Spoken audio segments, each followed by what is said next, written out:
بسم اللہ الرحمن الرحیم۔ اعتکاف کہتے ہیں مسجد میں اعتکاف کی نیت سے ٹھہرنے کو۔ حنفیہ کے نزدیک اعتکاف کی 3 قسمیں ہیں۔ پہلی قسم ہے واجب، جو منت اور نظر کی وجہ سے لازم ہوتی ہے۔ وہ یہ ہے کہ آدمی یہ کہے کہ میرا فلاں کام ہو جائے تو میں اتنے دن کا مسجد میں اعتکاف کروں گا۔ جتنے دن کی انسان نظر یا منت مانتا ہے تو اتنا دن مسجد میں اعتکاف کی نیت سے ٹھہرنا لازم ہوتا ہے۔ یا ویسے کوئی کام انسان نہ کہے بلکہ ویسے ہی کہہ دے کہ میں اتنے دن کا اعتکاف کروں گا، اپنے اوپر لازم کر لے تو یہ اعتکاف واجب ہوتا ہے۔ دوسری قسم ہے سنت، یعنی کہ اعتکاف سنت، وہ رمضان المبارک کے آخری عشرہ کا اعتکاف ہے۔ نبی کریم صلی اللہ علیہ وسلم کی عادت شریفہ ان ایام میں اعتکاف کرنے کی تھی، یعنی حضور صلی اللہ علیہ وسلم اپنے رمضان المبارک کے آخری عشرہ میں مسلسل یعنی اعتکاف کرتے تھے۔ اور تیسرا اعتکاف ہوتا ہے اعتکاف نفل۔ اعتکاف نفل کے لیے نہ تو کوئی وقت متعین ہے، نہ کوئی دن متعین ہے، اور نہ اس کی ایام کی مقدار کوئی متعین ہے کہ اتنے دن کا نفل کا اعتکاف ہوتا ہے، اتنے دن کا نہیں ہوتا، بلکہ جس کا جتنا جی چاہے۔ حتیٰ کہ اگر کوئی شخص تمام عمر اعتکاف کرنے کی نیت کرے تو بھی اس کا نفل اعتکاف ہوگا، تو یہ بھی جائز ہے۔ البتہ یعنی کہ تمام عمر اعتکاف کرنے میں تو کسی کا اختلاف نہیں ہے، لیکن کمی میں اختلاف ہے کہ کم از کم نفل اعتکاف کرنے کی کیا نیت ہے۔ امام اعظم امام ابو حنیفہ رحمۃ اللہ علیہ کے نزدیک کم از کم مقدار جو ہے وہ 1 دن ہے، یعنی ایک دن جو ہے وہ اعتکاف کرے۔ لیکن امام محمد رحمۃ اللہ علیہ کے نزدیک تھوڑی دیر بھی اگر انسان 2 منٹ کے لیے بھی مسجد میں داخل ہو تو وہ بھی کیا کرے، اعتکاف کی نیت کر لے تو اس کا اعتکاف ہو جائے گا، اور فتویٰ بھی اسی کے اوپر ہے۔ یعنی امام محمد رحمۃ اللہ علیہ کے قول پر فتویٰ ہے کہ اگر کوئی آدمی ذرا دیر یعنی کہ لحظہ، گھڑی 2 گھڑی بھی مسجد میں اگر داخل ہو تو اعتکاف کی نیت کر لے تو اسی کے اوپر ہی فتویٰ ہے۔ اور اس لیے ہر شخص کے لیے مناسب ہے کہ جب مسجد میں داخل ہو تو اعتکاف کی کیا کر لے، نیت کر لے، اپنے اتنے میں نماز وغیرہ میں مشغول رہے، اعتکاف کا ثواب بھی ملتا رہے گا اور نماز وغیرہ کا ثواب بھی ملتا رہے گا۔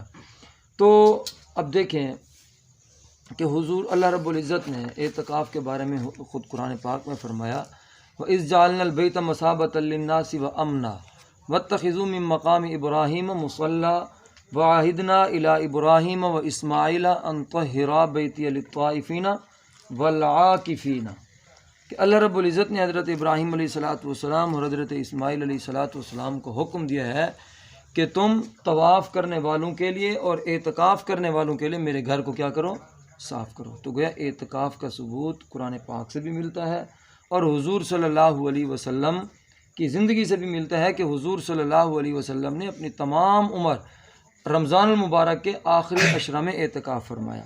ایک مرتبہ حضور صلی اللہ علیہ وسلم نے 20 دن کا اعتکاف کیا، اور ایک رمضان المبارک ایسا بھی تھا کہ حضور صلی اللہ علیہ وسلم نے پورے 30 دن اعتکاف کیا۔ اب اعتکاف کا مقصد کیا ہوتا ہے، یعنی کہ اعتکاف کیوں کیا جاتا ہے؟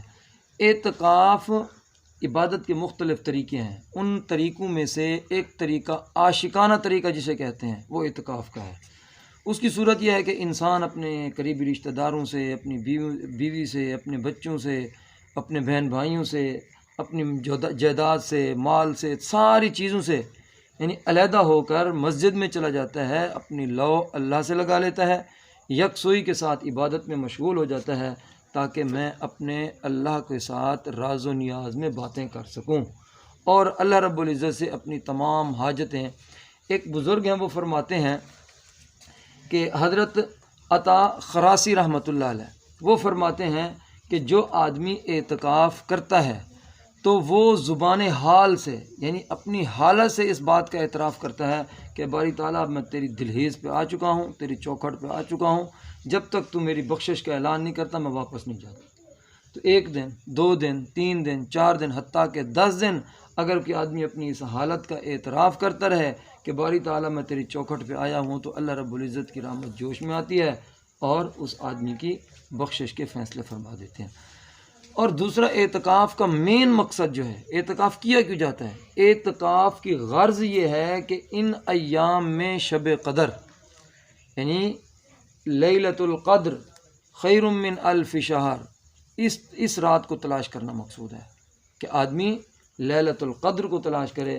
اعتکاف کا اصل مقصد یہ ہوتا ہے۔ کیونکہ حدیث مبارکہ میں طاق راتوں کا بتلایا گیا ہے کہ طاق راتوں میں لیلۃ القدر کو تلاش کرو، لیکن اگر انسان گھر میں ہو، بیوی بچوں میں ہو تو سستی ہو جاتی ہے۔ اگر مسجد میں ہوگا، عبادت میں مصروف ہوگا تو پھر آدمی ایک نہ ایک دن وہ شب قدر کی برکت کو پا لیتا ہے۔ تو اسی لیے ہمیں چاہیے